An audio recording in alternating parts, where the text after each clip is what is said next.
नमस्कार। आज हम भारत के सबसे गहरे आध्यात्मिक जगहों में से एक की कहानी में उतरने वाले हैं, श्री शैलम का मल्लिकार्जुन मंदिर।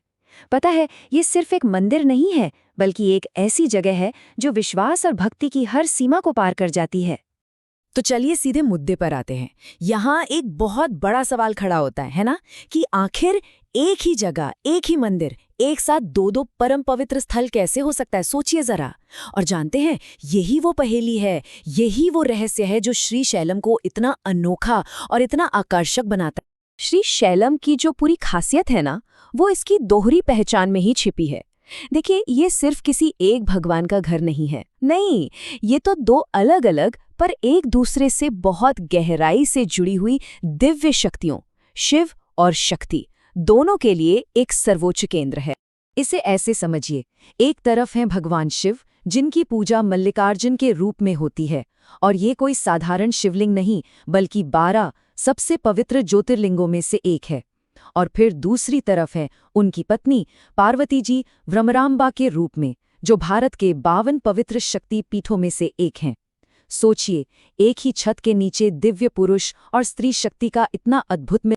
तो सवाल ये उठता है कि ये दिव्य मिलन, ये संगम आखिर हुआ कैसे?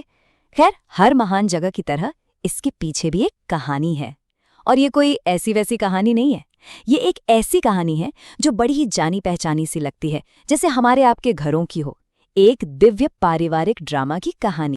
तो कहानी की शुरुआत होती है एक बहुत ही आम सी पारिवारिक स्थिति से। शिव और पार्वती जी अपने दोनों बेटों गणेश और कार्तिकेय के विवाह के बारे में विचार कर रहे हैं। है ना, बिल्कुल आम बात। पर बस यहीं से चीजें दिलचस्प होनी शुरू हो जाती हैं। और ये रहा कहानी का वो मोड़। होता ये है कि एक प्रतियोगिता के बाद गणेश जी का विवाह पहले तय हो जाता है। अब इस बात से कार्तिकेय जी नाराज हो जाते हैं। उन्हें लगता है कि उनके साथ सही नहीं हुआ, और वो गुस्से में घर छोड़कर क्रौच पर्वत पर चले जाते हैं, अकेले रहने।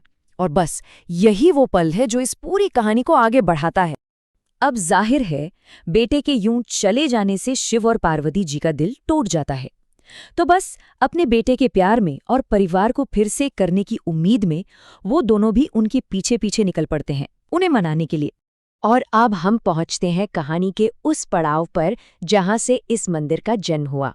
शिव और पार्वती अपने बेटे के करीब रहने के लिए एक पर्वत पर रुक जाते हैं। और बस यही वो जगह है जो माता पिता के अपने बेटे के लिए प्रेम से इतनी पवित्र हो गई कि आज हम उसे श्री शैलम के नाम से जानते हैं। देखिए कैसे एक परिवार की कहानी ने एक पूरे पवित्र स्थल को जन्म दे दिया। तो ठीक है, परिवार की इस कहानी से हमें जगह तो मिल गई, लेकिन वो क्या चीज है जो इस मंदिर को इतना ज्यादा पूजनीय बनाती है? चलिए अब थोड़ा और गहरा उतरते हैं और उन दो खास धार्मिक वजहों को समझते हैं जो इस जगह को इसकी अनोखी पहचान देते हैं, यानी ज्योतिर्लिंग और शक्तिपीठ। देखिए, इन दोनों में फर्क क्या है।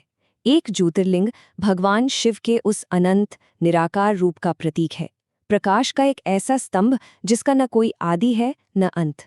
और वहीं दूसरी तरफ एक शक्तिपीठ देवी की उस दिव्य स्त्री ऊर्जा का पवित्र घर है। और कमाल की बात यह है कि श्री शैलम में ये दोनों ही अवधारणाएं एक साथ मिलती हैं। तो आखिर ये ज्योतिर्लिंग है क्या? देखिए, इसके पीछे एक बड़ी दिलचस्प कथा है। कहते हैं कि एक बार ब्रह्मा जी और विष्णु जी में इस बात पर बहस छिड़ गई कि दोनों में से ज्यादा बड़ा कौन है। तो उनकी परीक्षा लेने के लिए भगवान शिव प्रकाश के एक बहुत बड़े अंतहीन स्तंभ के रूप में प्रकट हुए। यही प्रकाश का स्तंभ ज्योतिर्लिंग है, जो शिव की परम शक्ति का प्रतीक है।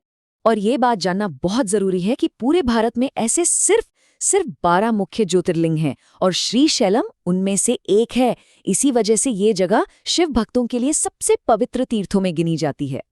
अच्छा, तो अब बात करते हैं शक्तिपीठ की। इसकी कहानी थोड़ी दुखद है, लेकिन बहुत शक्तिशाली है। ये कहानी देवी सती के आत्म बलिदान से शुरू होती है। जब भगवान शिव दुख में उनके शरीर को लेकर पूरे ब्रह्मांड में घूम रहे थे, तब जहां जहां उनके शरीर के अंग गिरे वो जगहें पवित्र हो गईं और शक्तिपीठ कहलाईं, देवी की ऊर्जा से भरी हुई। और श्री शैलम का इस कहानी से सीधा रिश्ता है। माना जाता है कि देवी सती का ऊपरी होंठ ठीक इसी जगह पर गिरा था, और बस उसी पल से ये जमीन उनकी दिव्य ऊर्जा से पवित्र हो गई और शक्ति के भक्तों के लिए एक बहुत ही शक्तिशाली तीर्थ बन गई। तो ये तो हो गई पौराणिक कथाएं, लेकिन अब इन कहानियों से निकलकर जरा हकीकत की जमीन पर आते हैं और देखते हैं कि कैसे इस पवित्र स्थल को सदियों के दौरान पत्थर में गढ़ा गया। क्योंकि ये मंदिर सिर्फ एक मिथक नहीं है साहब, ये एक जीता जागता इतिहास है जिसे कई राजवंशों ने मिलकर बनाया है। इसकी प्राचीनता का अंदाजा इसी बात से लगाइए कि यहाँ सबसे पुराने सबूत दूसरी सदी के सातवाहन वंश के समय के मिलते हैं। उसके बाद 13वीं सदी में रेड्डी राजाओं ने यहाँ जरूरी निर्माण करवाए और फिर 15वीं सदी में तो महान विजयनगर साम्राज्य ने इस मंदिर का विस्तार करके इसे और भी भव्य बना दिया। मतलब सदियों से इस जगह को संवारा गया है। और आज ये जो मंदिर परिसर है, ये वास्तुकला का एक जीता जागता नमूना है। चारों दिशाओं में 4 बहुत बड़े बड़े गोपुरम हैं। इसका जो मुख मंडप यानी मेन हॉल है, उस पर की गई नक्काशी तो बस देखते ही बनती है। और हाँ, नंदीकेश्वर की विशाल मूर्ति और सहस्त्र लिंग, मतलब एक ही जगह पर 1000 लिंगम, कमाल है। तो ठीक है, हमने इसकी कहानी भी जान ली और इसका इतिहास भी देख लिया, लेकिन इन सब का आज हमारे लिए क्या मतलब है? श्रीशैलम की ये पूरी कहानी हमें असल में क्या सिखाती है? इसके पीछे छिपा हुआ गहरा सबक क्या है? इस सबक को समझने के लिए शायद हमें यहाँ आने वाले तीर्थयात्रियों को देखना चाहिए। जरा सोचिए, वो लोग 852 सीढ़ियाँ उतरकर पवित्र कृष्णा नदी तक जाते हैं, जिसे यहाँ पाताल गंगा भी कहते हैं। फिर वहां से पवित्र जल लेकर वापस ऊपर आते हैं ताकि शिवलिंग का अभिषेक कर सके। ये जो शारीरिक मेहनत है ना, ये अपने आप में भक्ति और समर्पण की एक गहरी कहानी कहती है। और ये चीज़ हमें वापस कहानी के असली संदेश पर ले आती है। ये पूरी कहानी आखिर है किस बारे में? एक तरफ है कार्तिकेय का अहंकार और दूसरी तरफ है उनके माता पिता का वो प्रेम जो किसी भी अहंकार को झुका सकता है। श्रीशैलम की ये कथा हमें बस यही याद दिलाती है कि सच्ची शांति अपने ईगो को पीछे छोड़कर अपनों से जुड़ने में ही मिलती है। तो ये पूरी चर्चा हमें एक बड़े सवाल के साथ छोड़ जाती है कि आज की इस भागदौड़ भरी दुनिया में ऐसी प्राचीन कहानियों में हमारे लिए कौन से सबक छुपे हैं जो आज भी उतने ही सच हैं। इस आध्यात्मिक सफर में हमारे